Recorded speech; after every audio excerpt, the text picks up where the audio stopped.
ដំណឹងបន្ត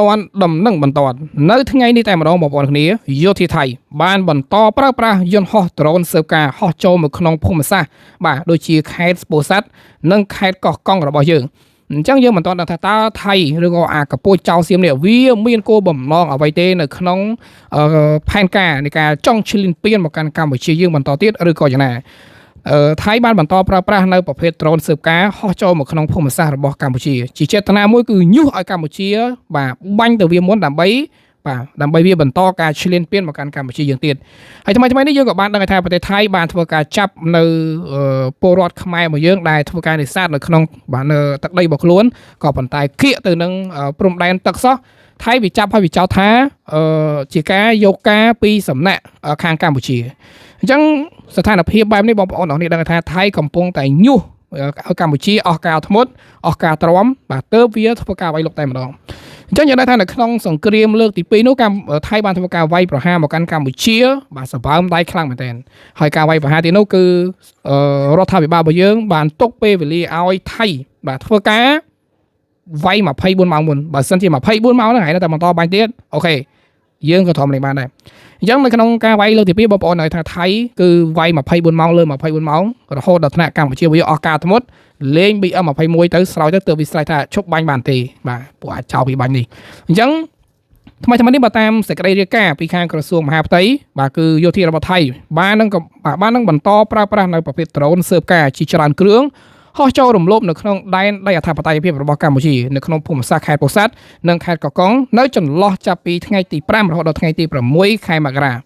បើយោងទៅតាមការប្រកាសព័ត៌មានស្តីអំពីស្ថានភាពក្រោយបទឈប់បាញ់រវាងកម្ពុជានិងថៃបើយើងគិតត្រឹមថ្ងៃទី7ខែមករាឆ្នាំ2025បាន26នេះបានដឹងថាក្រសួងមហាផ្ទៃនៃរាជរដ្ឋាភិបាលកម្ពុជាកាលពីយប់ថ្ងៃទី5ខែមករាបានប្រទះឃើញនៅប្រភេទដ្រូនស៊ើបការរបស់យោធារបស់ថៃចំនួន1គ្រឿងបានរំលោភចូលទៅក្នុងទឹកដីកម្ពុជានៅក្នុងភូមិសាស្ត្រខេត្តពោធិ៍សាត់និង1គ្រឿងទៀតនៅច្រកទ្វារព្រំដែនអន្តរជាតិចាំយាមខេត្តកោះកុងផងដែរដូចគ្នានោះផងដែរនៅយប់ថ្ងៃទី6ខែមករាឆ្នាំ2026ដូចគ្នាយោធារបស់ថៃបានបន្តប្រើប្រាស់នៅប្រភេទដ្រូនស៊ើបការចំនួន1គ្រឿងទៀតហោះចូលពីភូមិសាស្ត្រច្រកផ្លូវ50មុខ56និង2គ្រឿងផ្សេងទៀតហោះកាត់ភូមិសាស្ត្រអូភ្លុកដំរីឃុំថ្មដាស្រុកវិវែងខេត្តពោធិ៍សាត់ដូចគ្នាអញ្ចឹងមកទល់នៅពេលនេះក្រសួងមហាផ្ទៃនៃរាជរដ្ឋាភិបាលកម្ពុជាបាននឹងកំពុងតែយកចិត្តទុកដាក់នឹងតាមដាននៅស្ថានភាពវិវត្តនៅសមរភូមិបាទជាប់ជាប្រចាំនិងប្រគិសមាជាមួយនឹងកងបាទយល់ពោខេមរៈភូមិន្ទដើម្បីការពារនៅដែនដីអធិបតេយ្យភាពនិងមរណភាពរបស់ទឹកដីកម្ពុជាស្របច្បាប់ជាមួយគ្នានោះផងដែរក្រសួងក៏កំពុងតែយកចិត្តទុកដាក់គ្រប់គ្រងជនភៀសសឹកឲ្យបានសមរម្យព្រមទាំងណែនាំឲ្យរដ្ឋបាលខេត្តពាក់ព័ន្ធបន្តស្រង់ស្ថិតិពិនិត្យនិងដោះស្រាយផលប៉ះពាល់ដែលកើតមានឡើងឲ្យអស់ពីលទ្ធភាពជំរុញបើកឲ្យដំណើរការឡើងវិញនៃការផ្តល់សេវាសាធារណជនបាទជូនប្រជាពលរដ្ឋព្រមទាំងបន្តយកចិត្តទុកដាក់សហការឲ្យបានជិតដិតជាមួយនឹងកងកម្លាំងជួរមុខបន្តវិធានការពង្រឹងសន្តិសុខនិងក្តាប់បាននៅស្ថានភាពទូទាំងបាទជាពិសេសគឺតាមព្រំដែនហ្នឹងឯងអញ្ចឹងបងប្អូននេះដឹងថាវានៅតែបន្តឈ្លានពាននិងប្រហើនមកដាក់កម្ពុជាយើងខ្លាំងមែនទែនក្នុងនោះផងដែរក្រសួងមហាផ្ទៃបានប្រកាសដាច់ខាតតែម្ដងចំពោះការវាយកំទេចសំណង់ស៊ីវិលដោយកងកម្លាំងប្រដាប់អាវុធរបស់ថៃផ្ទុយស្រឡះពីវិវត្តភាពដែលបានសម្រេចដោយគណៈកម្មការចម្រុះខណ្ឌសីមាព្រំដែនជាពិសេសនៅថ្ងៃកំណត់ខ្សែព្រំដែនត្រង់បង្គោលបាទព្រំដែនលេខ52ដល់56និងលេខ44ដល់លេខ47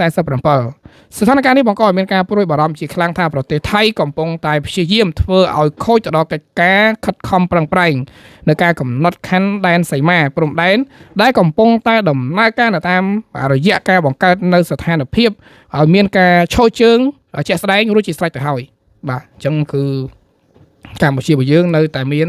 ភាពឆន្ទៈនៅតែមានមហិច្ឆតានៅក្នុងការដោះស្រាយគ្នាទេណាស់តែថៃទេគឺបាទបង្កចំនួនជាមួយនឹងកម្ពុជារបស់យើងមិនចេះឈប់មិនចេះហើយតែម្ដង